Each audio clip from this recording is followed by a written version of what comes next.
shumë i Po, një rast që kisha përmend për shembull është një vajzë në duket në Amerikë është ajo, edhe pas një statistikë që kishin nxjerr që i fiton $90 milion në vjet nga YouTube për përmbajtjen që e krijon për fëmijë. Diana, që Nuk është që bën ajo diçka të keqe, përkundrazi i sjell të mira materiale edhe familjes. Po, jo, e ka edhe me familje, domethënë menaxhon familja bashkë dhe kontentin. Shembuj të tillë i kisha sugjeruar. Varet sa vjeç, sepse unë për vete nuk e preferoj që fëmia të jetë i ekspozuar në telefon apo në televizor deri në moshën 5-6 vjeçare, ndërsa pas 5-6 vjeçare të ketë një sasi shumë të vogël, domethënë pastaj kur është në adoleshencë, normal që inteligjenca artificiale, teknologjia janë të pashmangshme.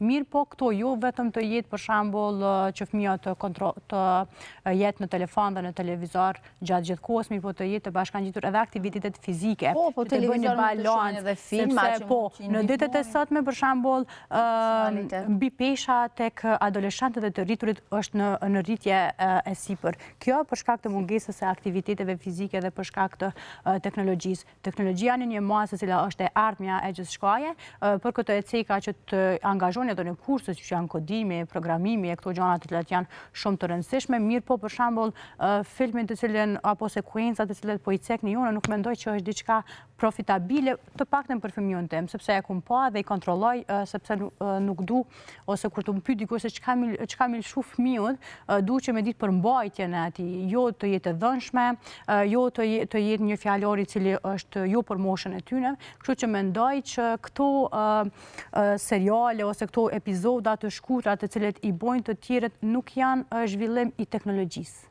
As nuk mendoj që ndikojnë në të mirën e teknologjisë nëse një fëmijë ulet dhe shikon dhe më thonë mendoj që edhe interpretimi varet se si e bën dhe si e kupton. Edhe filmin adoleshent, secili e ka pa në mënyra të ndryshme, edhe perceptimi ka qenë i ndryshëm. Edhe imi ka qenë ndryshëm me kolegë kur kemi diskutuar.